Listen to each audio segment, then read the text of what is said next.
Shalom, salam sehat, Tuhan mengasihi Anda.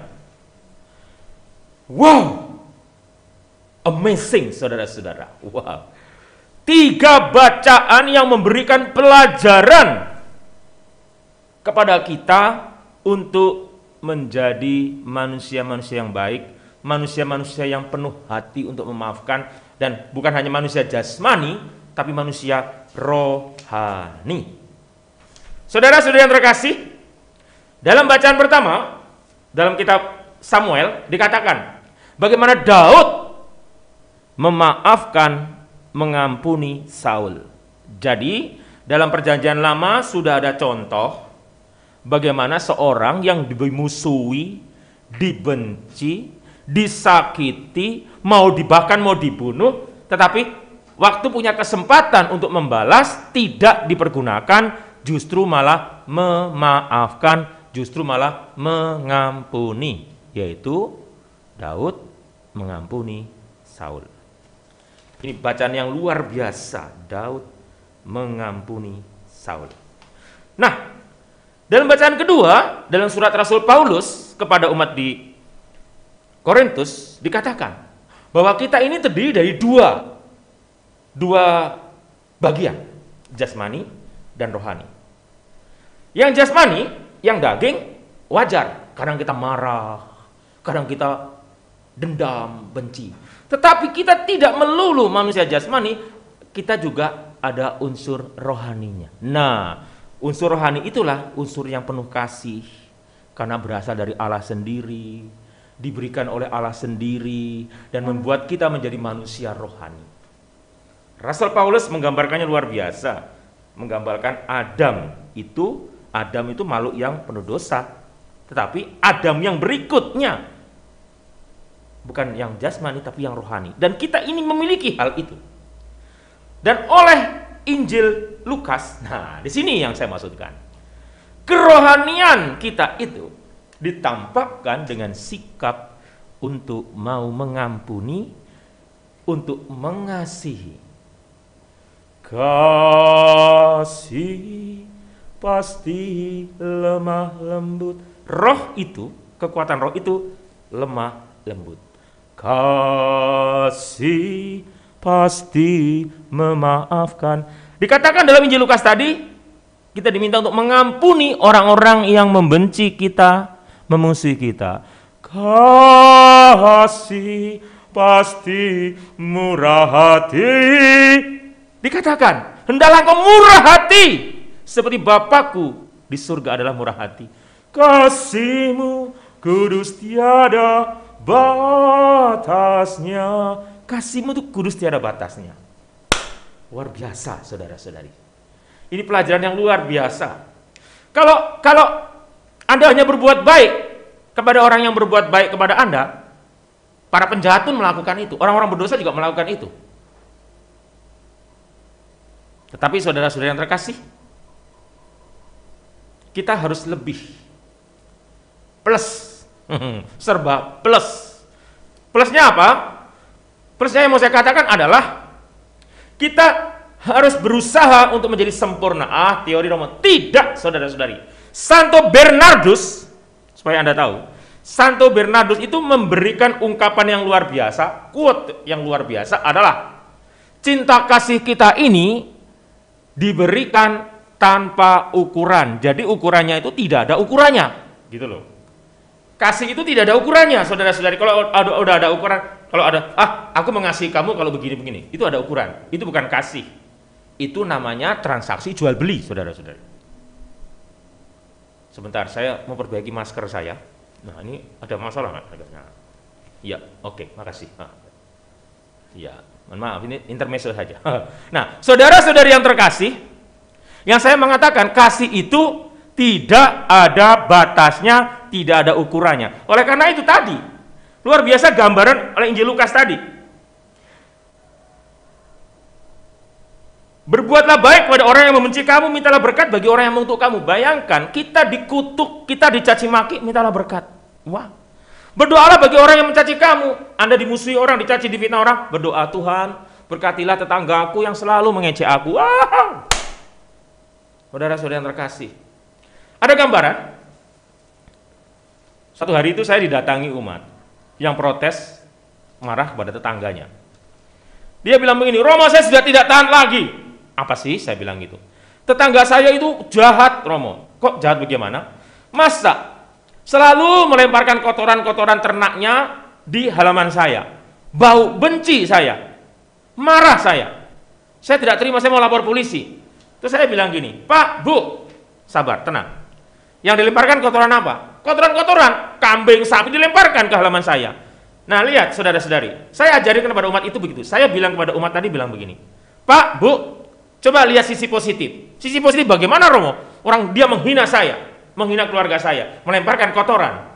Nah, kalau Anda melihat itu sebagai kotoran, memang itu menghina. Tapi kalau Anda melihat itu sebagai pupuk, itu berkat untuk Anda. Anda nggak perlu cari pupuk, sudah ada pupuk. Hello. Oh iya kah? Iya, coba ambil baik-baik dan katakan pada orang itu, terima kasih ya. Aduh, ada lagi nggak? Gitu. Saya bilang ke seluruh tetangganya, ada lagi nggak? Bu, kalau ada 1 gerobak, Bu. Iya, saya mau nanam. Lakukan.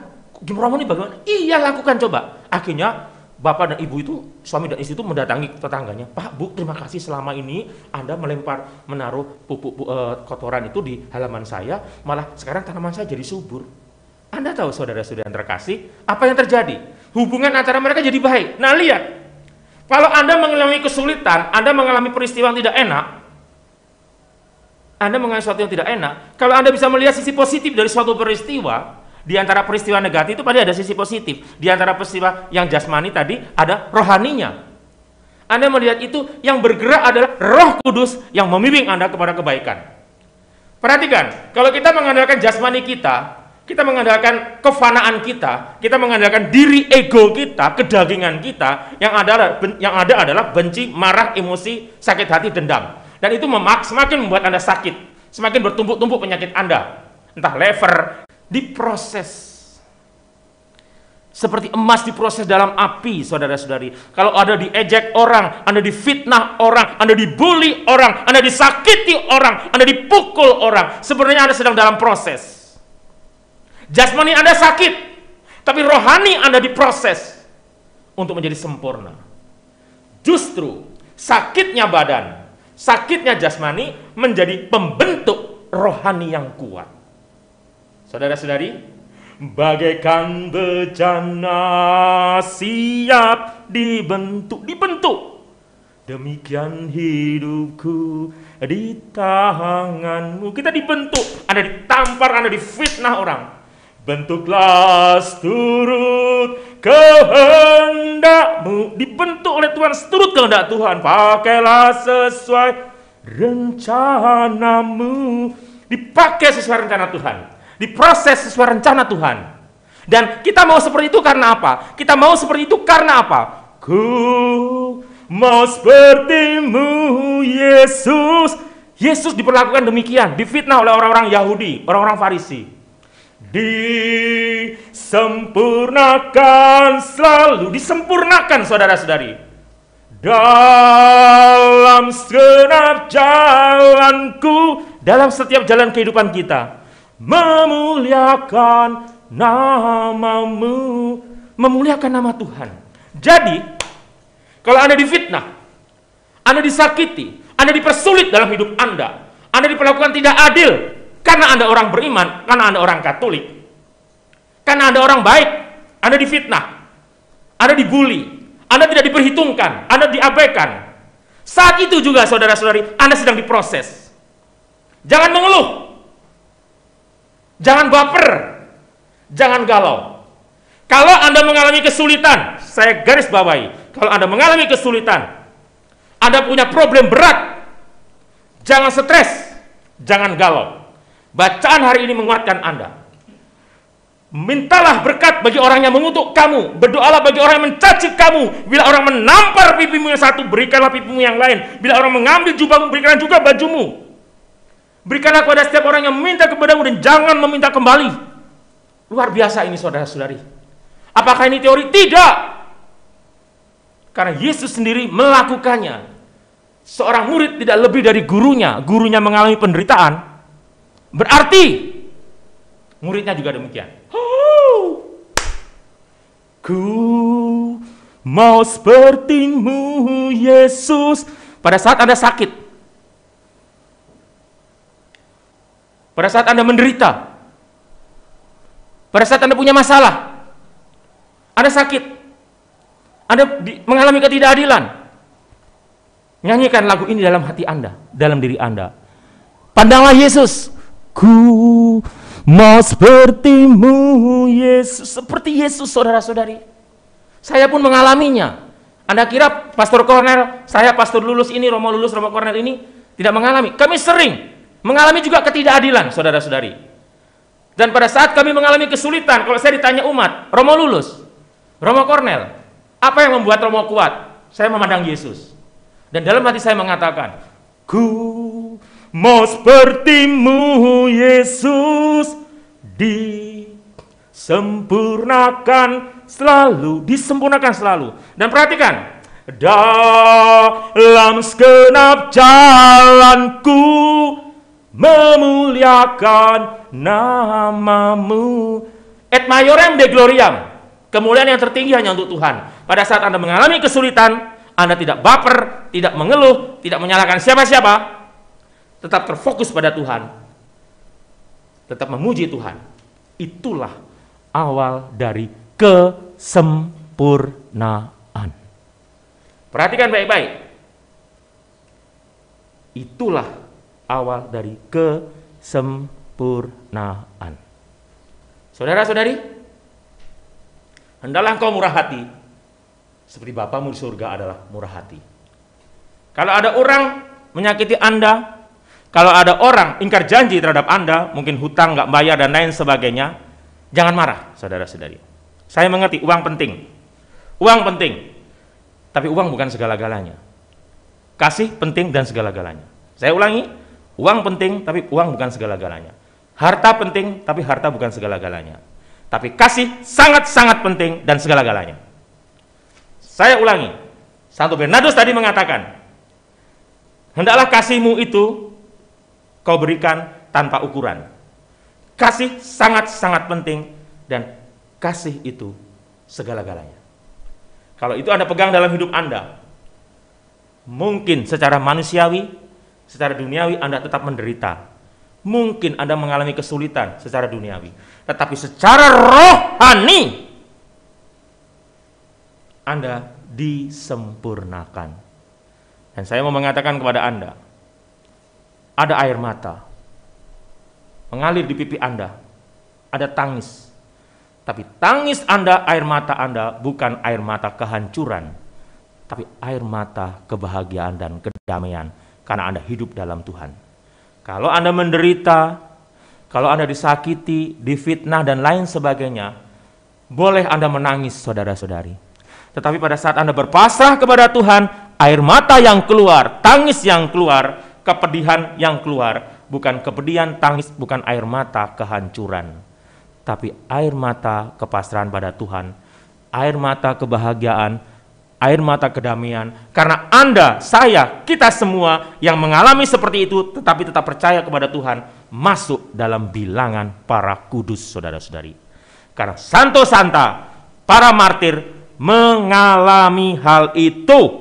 Dari Stefanus martir pertama dan seterusnya, Agatha, Lucian, semua para martir mengalami, saudara-saudari. Mereka mengalami mahkota surgawi saat mereka memberikan derita jasmaninya untuk kemuliaan Tuhan. Saudara-saudari, ingat, rahasia masuk kerajaan surga bukan kekayaan, bukan pangkat, bukan kehebatan nama Anda, keterkenalan, bukan. Tapi kerendahan hati, kelemah lembutan, kesabaran.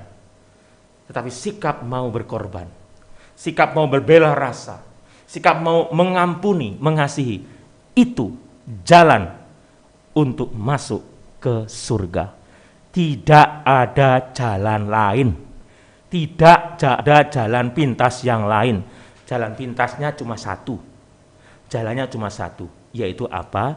Penyerahan total kepada Tuhan, diproses menjadi sempurna. Dengan cara apa? Mengampuni, mengasihi, memaafkan, berkorban, murah hati, rendah hati, lemah lembut. Hanya itu saudara-saudara caranya. Anda boleh tanya Romo siapa saja, uskup siapa saja, bahkan tanya Paus Fransiskus. Hanya itu caranya saudara-saudari. Tidak bisa. Harta Anda tidak bisa membeli tempat di surga. Tidak bisa kalau hidup Anda tidak baik. Tidak bisa. Uang Anda tidak bisa membeli tiket masuk surga. Tidak bisa. Kalau ada yang bisa begitu mah gampang. Jadi mafia saja saudara-saudari. Kalau hanya bisa dibeli, kalau harta di surga bisa dibeli. Tidak bisa saudara-saudari. Pertanyaannya, Anda hidup untuk apa? Untuk apa?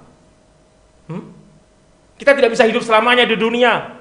Tidak bisa. Suatu saat saya akan mati, dikubur. Dan pada saat itu kita diminta pertanggungjawaban. Selama Anda di dunia, selama saya ada di dunia, ngapain sih? Berbuat jahat? Silahkan. Berbuat curang? Silahkan.